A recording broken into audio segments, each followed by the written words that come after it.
நம்ம கொஞ்ச நாளைக்கு முன்னாடியும் பேசணும் திமுக காங்கிரஸ்ல என்ன நடக்குது அப்படின்னு. மாணிக்கம் தாகூர் வெளிப்படையா பேசுறாரு, நாங்க இது குறித்து பேச போறோம் அப்படின்னு. திமுக எதிர்வினை, இது ஒரு RSS குரலா இருக்கு அப்படின்னு. என்னதான் நடக்குது?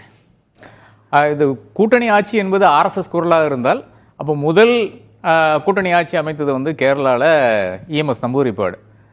அவரும் RSS சார்ந்தவரா இல்லை நம்பூதிரிப்பாடு என்ற ஒரே ஒரு காரணத்துக்காக அவரை வந்து RSS சொல்றாங்கன்னா எனக்கு புரியல. அப்போ அது அபத்தமான கருத்தாக தான் நான் காண்கிறேன். கூட்டணி ஆட்சி என்பது கூட்டணியில் இருக்கின்ற கட்சிகளினுடைய விருப்பத்துக்கு தகுந்தபடி அவங்க சொல்லுவாங்க, எங்களுக்கு கூட்டணி ஆட்சியில் இது பங்கு வேணும்ட்டு. இப்போ ஏன் இந்த டிமாண்ட் வருதுன்னு பார்த்தீங்கன்னா, மாணிக்கம் தாகூர் போன்றவர் வந்து இதுதான் அரசியல்வாதிகள் நடத்தினா கடைசி தேர்தலாக இருக்கும். அடுத்தது எல்லாம் வந்து இந்த என்னது பொலிட்டிக்கல், ஆமா 100 கோடி 200 கோடி கொடுத்து பண்ற ஒரு இது இருக்கு, மேட்டர் இருக்கு இல்லையா. அவங்க கட்சிக்குள்ளால வந்து கட்சியெல்லாம் படிச்சிருவாங்களாமா, அப்புறம் அவங்க சொல்லுவாங்களாமா திஸ் கேண்டிடேட் சொல்லுவாங்களாமா, அது ஹிந்தியில் வேற சொல்லுவாங்களாமா, அவங்கள போட்டு வந்து ஜெயிக்கணுமாமா. இதுதான் இப்போ திமுகவில் இப்படி ஒரு 3 கும்பல் இருக்கு. ஒன்று வந்து ஷோ டைமு, இன்னொன்று வந்து ஐபேக்கு, மூணாவது வந்து சப்ரீஸனுடைய பெண். இந்த 3 ஆர்கனைசேஷன் வந்து ஒர்க் பண்ணிட்டு இருக்கு. அப்போ மாவட்ட செயலாளருக்கு கீழே இருக்கிற கிளை செயலாளர் இருக்குன்னு எனக்கு புரியல. அப்போ இவர்களுக்கு கூட இருந்து பணியாற்றுறதுக்கு ஒரு செட்டப் தேவைப்படுகிறது. அது சாதாரணமாக இப்போ social media teams first setup தமிழ்நாடுக்கு வந்த ஒரு சமயத்தில் வந்து என்ன பண்ணாங்கன்னு பார்த்தீங்கன்னா, சும்மா எவனையோ வாடா நீ 2 படம் போடு, இதில் போடு, எக்ஸில் போடு, அப்போ ட்விட்டரு ஃபேஸ்புக்கில் போடு அப்படின்னு சொல்லிட்டு நடத்திட்டு இருந்தாங்க. அதுக்கு ஒரு ப்ரொஃபஷனல் ஆம்பியன்ஸ் கொடுத்தது தான் இந்த ஆர்கனைசேஷன்ஸ். அவனுங்க எங்கிருந்து நாலேஜ் எடுத்துக்கலான்னு பார்த்தீங்கன்னா, இந்த கிளை செயலாளர் இருந்து ஆரம்பிச்சு, வட்ட செயலாளர் இருந்து ஆரம்பிச்சு, மாவட்ட செயலாளர் இருந்து அவர்கள்ட்ட என்ன சொல்றாங்கன்னு பார்த்தீங்கன்னா, அவ எடுத்து வந்து டேட்டாவை மாத்துறாங்க. இது கட்சிக்காரனுக்கே பண்ண முடியும். கட்சியில் ஒரு நம்பர் கன்ஸ் இருந்தால் தாராளமாக பண்ணலாம். அதற்காக ஒரு 100 கோடி கொடுத்து ஒருத்தனுக்கு உட்கார வைக்கணுமா அந்த கேள்வி இருக்கிறது. உங்களுடைய எல்லா என்டையர் திங் கட்சியை பற்றி இன்னைக்கு தெரிகின்ற ஆர்கனைசேஷன் வந்து பிரசாந்த் கிஷோர் கேட்டிங்கன்னா, பிரசாந்த் கிஷோர் வந்து DMK என்னன்னு புட்டு வைப்பார். அந்த அளவுக்கு இன்ஃபர்மேஷன் வந்து அவர்கிட்ட இருக்குது. எந்த மாவட்ட செயலாளர் வேலை பண்றாரு, எந்த கிளை செயலாளர் எந்த இடத்துல வந்து அவரை பிடிக்கலாம், என்ன எதில் பிடிக்கலாம், அந்த அளவுக்கு இன்ஃபர்மேஷன் வந்து அவர்கிட்ட இருக்கிறது.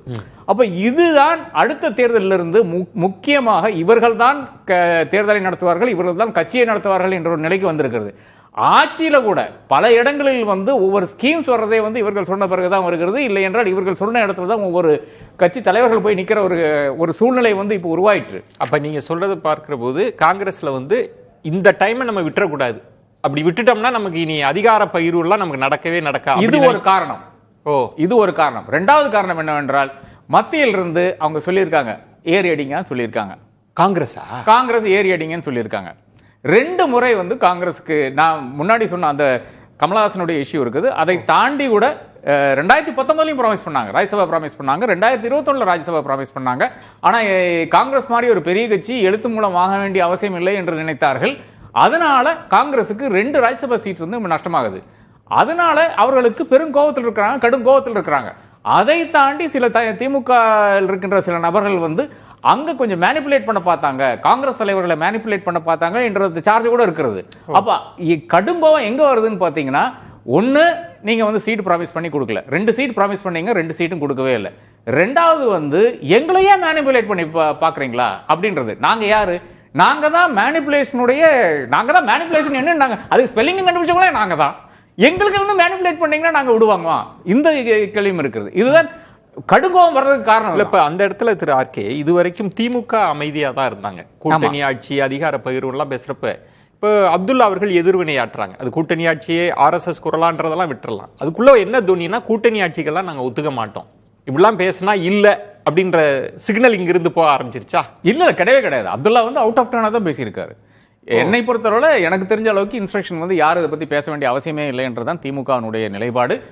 எப்ப தேவைப்படுகிறதோ அப்ப வந்து தலைவர் வந்து காங்கிரஸ் தலைவருடன் பேசிடுவாரு அப்படின்ற ஒரு செட்டப்ல தான் இருந்தாங்கன்னு இருக்கு. இப்ப வெளியில இருந்து பாக்குறப்ப காங்கிரஸுக்கு தான் திமுகவோட தயவு தேவை. 29லயும் சரி, இப்போதும் சரின்றப்ப காங்கிரஸ் வந்து நீங்க முன்கை எடுத்து நீங்க பேசுங்கன்றதும், திமுக அமைதியா இருங்கன்றது எனக்கு புரியல. இது என்ன ஸ்ட்ராட்டஜி, எப்படி புரிஞ்சுக்கிறது? இல்ல இது வந்து இதுவரை நீங்க எடுத்து பாருங்க.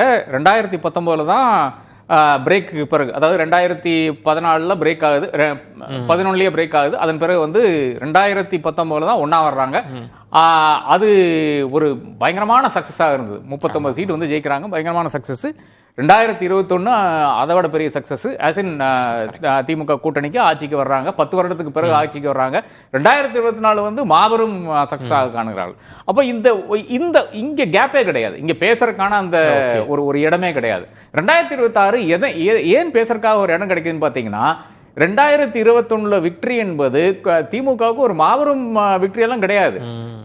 அதிமுக கூட்டணியில வந்து ஏறத்தாழ 75 பேர் ஜெயிச்சு வர்றாங்க. அப்போ அது ஒரு மாபெரும் வெற்றி கிடையாது. அப்போ அந்த ஒரு ஆன்டி இன்கம்பன்சி இருக்கத்தான் செய்யுது, இல்லையென்றால் திமுக எதிரான ஒரு மனப்பான்மை இருக்கத்தான் செய்யுது என்ற ஒரு இடத்துல இருந்தா காங்கிரஸ் ஒண்ணு ஆரம்பிக்குது. ரெண்டாவதாக என்ன ஆக போகுது, 18 எம்எல்ஏ வச்சிருந்தாங்க, என்னத்தை காங்கிரஸ் சாதிச்சது? ஒரு எம்பி தேர்ந்தெடுத்து அனுப்ப முடியுமா? ஒரு ராஜ்யசபா எம்பி வேணும்னா அவங்களுக்கு வந்து 33 சீட்டு இல்லைன்னா 34 சீட்டு தேவைப்படுகிறது. அப்போ இது 18 என்பது வேஸ்ட்ங்கிறாங்க அவங்களை பொறுத்தவரை. அப்போ 18 எம்எல்ஏ இருந்தாலும் சரி, 0 இருந்தாலும் சரி ஒண்ணுதான். நமக்கு எம்பி தேர்தல் முக்கியம், கரெக்ட் தான். அது 2029 தானே வரப்போகுது. இப்ப 26க்கு நம்ம விளையாண்டு பார்ப்போம், 26க்கு விளையாண்டு பார்ப்போம். இது ஒரு சான்ஸ் கிடைக்குது. காங்கிரஸ் எல்லா டைமும் இந்த விளையாட்டம் விளையாண்டு இருக்கு. அதாவது நீங்க எடுத்து பாருங்க, 2004 வந்து அதிகாரத்துக்கு வர்றாங்க, 2006 வந்து கூட்டணி ஆட்சி என்றெல்லாம் யாருமே பேசவில்லை. அந்த டைம்ல திமுக 96 நபர்கள் தான். அதன் பிறகு 2009 லோக்சபா தேர்தல், அதுலயும் அமோக வெற்றி, 28 பேர் ஜெயிச்சாங்க. 2011 தான் அங்கிருந்தா பிரச்சனை ஆரம்பிக்கிறது. அப்ப எங்க வந்து அவர்களால் பேச முடிஞ்சதுன்னு பாத்தீங்கன்னா, இந்த கேப் எல்லாம் விட்டு இப்பதான் பேச முடிகிறது. 2011 என்ன ட்ரை பண்ணாங்கன்னு பாத்தீங்கன்னா, 2G வச்சு திமுக காலி பண்ண பார்த்தாங்க காங்கிரஸ். அப்போ 2-3 தேர்தல் முடிச்சிட்டா காங்கிரஸ் செய்து கொண்டேதான் இருக்கும் என்பதுதான் இதனுடைய சாராம்சம்.